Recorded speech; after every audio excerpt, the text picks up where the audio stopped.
భారత్ నుంచి ఇజ్రాయెల్‌కి 2003 అక్టోబర్ 7వ తారీఖు నుంచి ఇప్పటి వరకు 3000కు పైగా ఆయుధాలు వెళ్ళాయి అని చెప్పి ఆమ్నెస్టీ ఇంటర్నేషనల్ ఒక కీలకమైనటువంటి నివేదిక విడుదల చేసింది.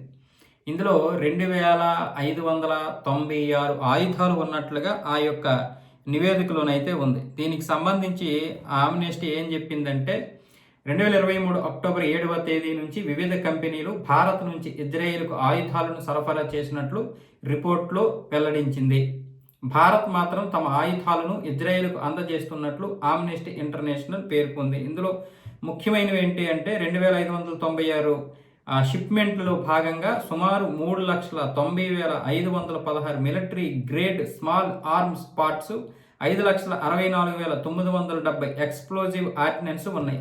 వీటిల్లో drone warheads, artillery shells casings ఉన్నాయి. మిలిటరీ వెహికల్స్ చెందిన 298 కాంపోనెంట్స్ కూడా సరఫరా జాబితాలో ఉన్నాయి. 155 mm హై ఎక్స్ప్లోజివ్ ఆర్టిల్లరీ సెల్స్ను ఇల్బిట్ సిస్టమ్స్కి సరఫరా చేస్తుంది. PLR systems private limited, Adani defence and aerospace, Kalyani systems private limited కంపెనీలు భారత్ నుంచి ఆయుధాలను సరఫరా చేశాయి. Elbit systems, Rafael advanced defence systems Israel aerospace industries లిమిటెడ్కి చెందిన ఇజ్రాయేలీ కంపెనీలకు సామాగ్రిని సరఫరా చేశాయి. దీనివల్ల గాజాలో విపరీతమైనటువంటి ఆయుధాలు వెళ్లడం వల్ల గాజాలో చాలా వరకు మారణహోమం సృష్టించబడింది. అంటే భారత్ కూడా ఇందులో భాగస్వామ్యంగా ఉందని చెప్పి ఆమ్నెస్టీ ఇంటర్నేషనల్ చెప్తుంది. అమెరికా చెప్పినట్లుగా ఆడేటటువంటి సంస్థ ఆమ్నెస్టీ ఇంటర్నేషనల్. అంటే ఇప్పుడు భారతదేశాన్ని ఈ విధంగా బదనాం చేయడానికి. కానీ వాస్తవంగా చెప్పాలంటే అమ్మితే అమ్ముతాం, మన మిత్ర దేశం. మనకి ఎన్నిసార్లు అడ్డుపడింది ఇజ్రాయెల్ శత్రువుల నుంచి? రండిరా, ఫస్ట్ మమ్మల్ని చంపిన తర్వాత మీరు అప్పుడు భారత్ మీదకి వెళ్ళండి అన్నారు. రష్యా కానీ ఇజ్రాయెల్ కానీ ఈరోజు లేకపోతే భారతదేశం ఈ పరిస్థితుల్లో ఉండేదే కాదు.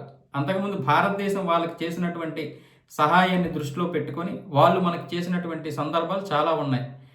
ఈరోజు ఎవరైనా వచ్చారా? ఇరాన్ వచ్చిందా? హమాస్ వచ్చిందా మన కోసం? పైగా ఇప్పుడు అమెరికా అమ్ముకోవచ్చు, ఏ దేశానికైనా ఆయుధాలు అమెరికా అమ్ముకోవచ్చు, చైనా అమ్ముకోవచ్చు, కానీ భారత్ మాత్రం అమ్మకూడదు. మరి డిఫెన్స్ వ్యవస్థ ఎలా డెవలప్ అవుద్ది? ఎంతసేపు భారత్ ఇతరుల దగ్గర కొనుక్కోవడమేనా? మనం అమ్ముకోకూడదా?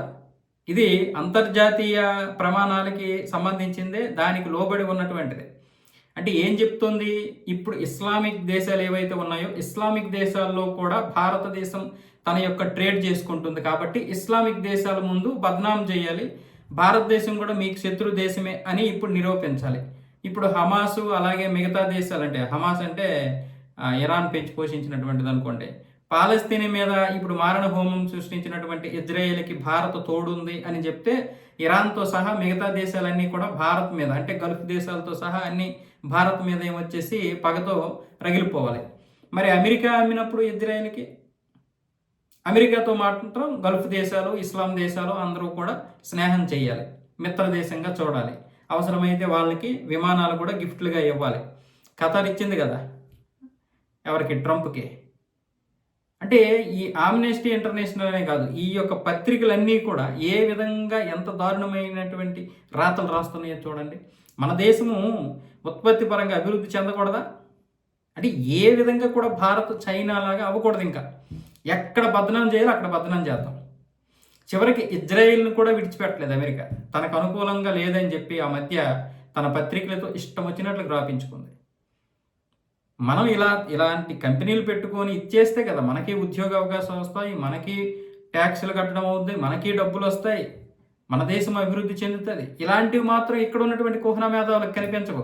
దీన్ని ఏ విధంగా బదనాం చేద్దామా, ఏ విధంగా అల్లరి చేద్దామా, ఏ విధంగా ఇండియాని తప్పుగా చూపిద్దామా, ఇలాంటి మాత్రం చూస్తారు. ఏదో ఒక క్లూ దొరుకుతుంది, ఆ క్లూని పట్టుకొని వాడు ఆ జర్మనీ ఉన్నటువంటి వాడు వీళ్ళకి ఒక సలహా ఇస్తాడు. ఆ ధ్రువరాతి లాంటి వాళ్ళు ఇక్కడికి వచ్చి సిజేపీ లాంటి పార్టీలు పుట్టుకొస్తూ ఉంటాయి.